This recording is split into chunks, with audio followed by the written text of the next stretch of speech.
Bonjour à toutes, bonjour à tous et bienvenue dans une nouvelle émission de À la rencontre du Tanakh. Et nous nous trouvons dans la belle ville, capitale éternelle et indivisible du peuple hébreu. J'ai cité évidemment Jérusalem et en compagnie de Ronnie Akrish, historiosophe. Bonjour Ronnie. Bonjour David. Comment ça va depuis le temps qu'on ne s'est pas vu? C'est un plaisir renouvelé que de te rencontrer. Parfait, c'est un plaisir de vous voir aussi rayonnant. Et Ronnie, on va poursuivre nos haftarot et nos émissions, cette fois en parlant de la paracha, de la haftara, de la parachat Re'eh. Alors c'est très simple, on est 3 semaines après Tisha B'Av, après cette longue période douloureuse pour le peuple hébreu. Et ça fait déjà 3 haftarot qu'on est dans des haftarot, on peut dire, de réconfort, Ronnie. Oui, de consolation. Après les 3 semaines de désolation qui furent les nôtres, suivent, après Tisha B'Av, 7 semaines de consolation qui nous amènent vers Rosh Hashanah. Mais 7 semaines de consolation dont la plupart sont des haftarot référentes prophéties de Isaïe. Justement, Isaïe qui, dans cette haftara, a déjà affirmé dans l'haftara précédente, aux enfants d'Israël que ses liens avec l'Éternel ne seront pas rompus. Et ici, dans cette haftara, il n'est pas permis aux enfants d'Israël de se plaindre. C'est un gros problème chez nous, on se plaint toujours, mais pourtant, Isaïe le répète, on n'a pas le droit de se plaindre et d'être délaissé par Dieu, puisque nous déjà, il faut déjà qu'on prouve notre amour pour Dieu. D'ailleurs, Ronnie, il y a une phrase qui est, il y a un jeu de mots. En fait, les sages ont fait un jeu de mots au 3e pasouk de cette haftara. Vechol banaïr limoude Adonai verav shlom banaïr. Et les sages nous disent altikre banaïr et la bonaïr. Ne lisez pas enfants, mais les constructeurs. Oui, parce que bien évidemment que le mot ben est la racine du verbe en hébreu livnot. Ben n'est pas simplement, l'enfant biologique. Ben est d'abord et avant tout cette racine étymologique qui veut dire livnot. Et puis en fin de compte, lorsque nous voulons des enfants, c'est parce que nous voulons assurer à travers la pérennité de l'enfant venant, certainement, cette construction éternelle de quelque chose. En fin de compte, les enfants sont d'une manière entendue, probante, les témoins de notre éternité. Mais donc, Ronnie, pour pouvoir avoir ce lien indéfectible avec Dieu, il faudrait faire, ce qu'on comprend à travers cette haftara, des efforts. C'est-à-dire pour revenir sur la terre d'Israël, pour la construire justement, bonaïr, cette notion de construction, et pas seulement rester dans son coin et attendre, et faire et juste passer son temps à étudier, à prier. Il y a d'abord, comme tu as commencé à lire, dans l'un des premiers versets, fais éclater ton allégresse et chante. Pour quelle raison faire éclater l'allégresse et le chant et la suite? Élargis l'emplacement de ta tente, qu'on déploie les tentures de ta demeure. N'y épargne rien, allonge tes cordes, fixe solidement tes chevilles. Il est clair ici qu'il se passe quelque chose. Ce qui se passe, c'est bien entendu le fait que dans cette haftara particulièrement, il ne sera nullement question de sujet transcendant, mais d'un sujet immanent, à savoir le rapport des enfants d'Israël avec leur propre terroir et la libre nécessité de pouvoir lier et relier l'un à l'autre, faire entendre à Israël une chose absolument cardinale. Si la terre vous est octroyée, et c'est un bien, il faudra faire attention qu'à travers la réception de cette terre, vous ne vous résumiez point à vivre à travers la terre en tant que terre, mais à être capable de nommer, de définir cette terre. Lorsque je nomme et je définis la chose, je lui donne une dimension spirituelle.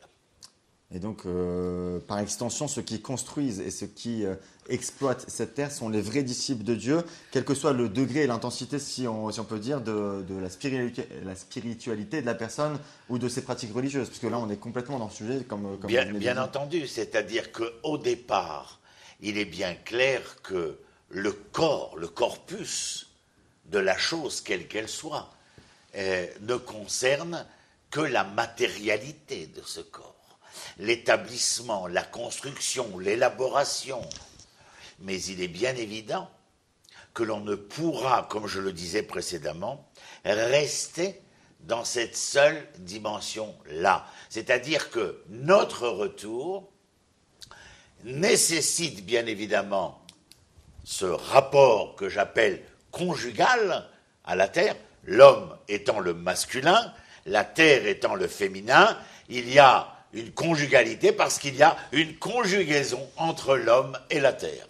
Mais cela ne peut rester ceci, étant donné que si nous prenons la métaphore tellement utilisée par Yeshayahu, du fiancé de la fiancée, du mari et de la femme, mari et la femme entre Dieu et le peuple d'Israël, entre le fiancé et la fiancée, Adot ve'Reaya, dans le Shirachirim, bien entendu. Mais il existe aussi donc ce rapport masculin-féminin dans le rapport du peuple et de la terre.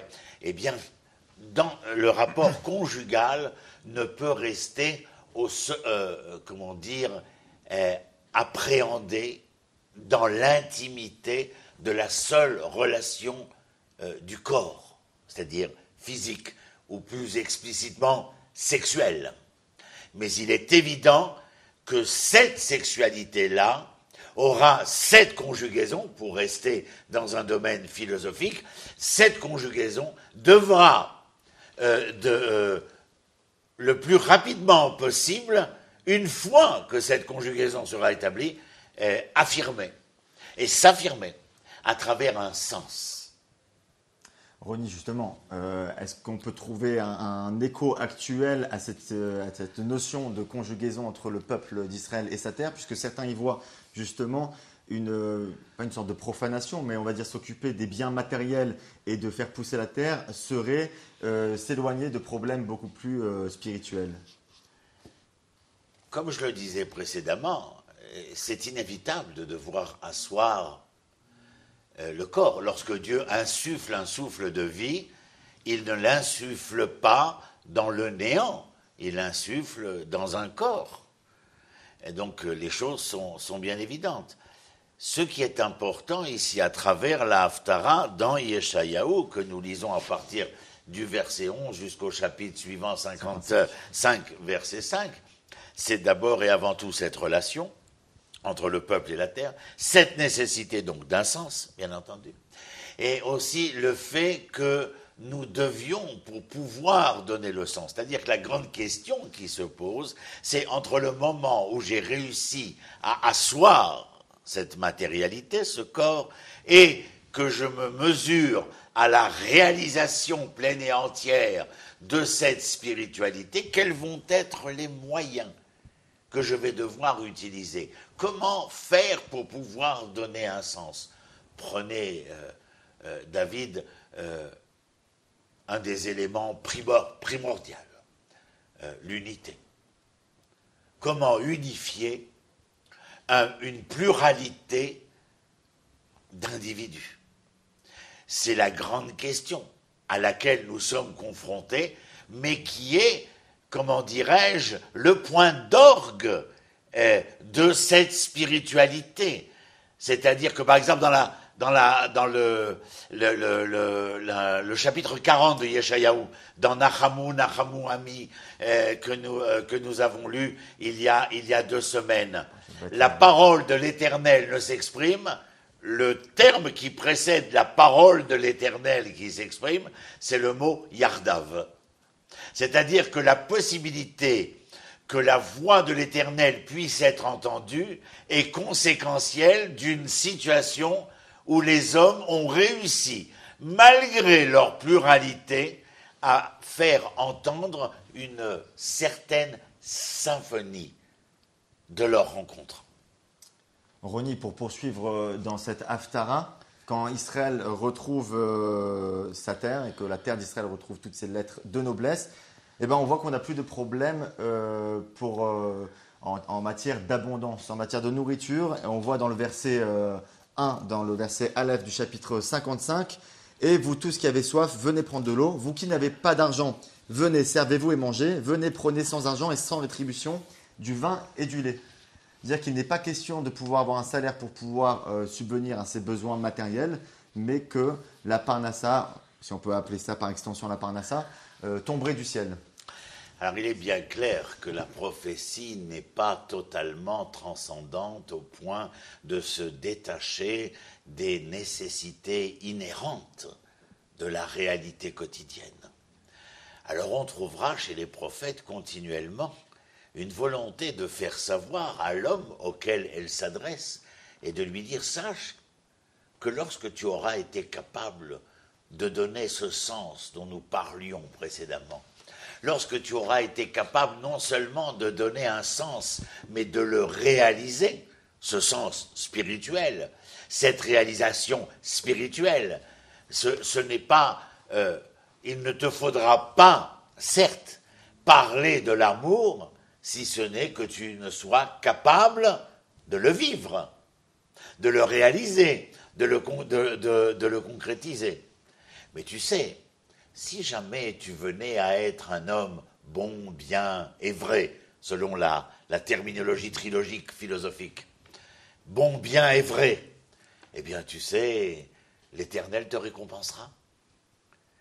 Il y a un peu un sens, on peut le dire, un peu infantile de la chose, où tu sais, si tu te conduis bien, oui, tu auras par extension, ce que tu m'as demandé.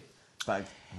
Mais je reste intimement persuadé que la prophétie, certes, se présente de cette manière aussi, mais qu'elle est d'abord et avant tout le moyen, Navi en hébreu, Nifpe Hachem, le porte-parole de l'Éternel. Elle reste d'abord et avant tout la parole divine, c'est-à-dire essayer de faire de l'homme homo sapiens, de faire, je dirais entre guillemets, je l'ai déjà dit mais je le répète, parce que l'erreur est tellement probante chez la plupart des gens, d'en faire le surhomme nietzschéen. Ou dans le surhomme nietzschéen, il est conscient que l'homme arrive à cette capacité de pouvoir se dépasser parce qu'il se surpasse. Et l'homme devient l'homme avec un grand H, mais non seulement dans sa dimension microcosmique, mais aussi dans sa dimension macrocosmique. C'est-à-dire qu'à travers l'homme avec un grand H, j'entends l'homme et l'humanité aussi. Ron Christ, l'émission touche malheureusement à sa fin. On pourra encore parler des heures sur ce. Vous m'envoyez tellement désolé. Mais oui, je suis confus et désolé. On se retrouve très bientôt, Ronnie, pour une prochaine Haftara. Merci, David. Dans 2 semaines. Voilà, merci en tout cas à tous de nous avoir suivis. Je rappelle que nous diffusons depuis la ville de Jérusalem et évidemment nous vous invitons à nous suivre sur les réseaux sociaux. Très bonne journée, à bientôt.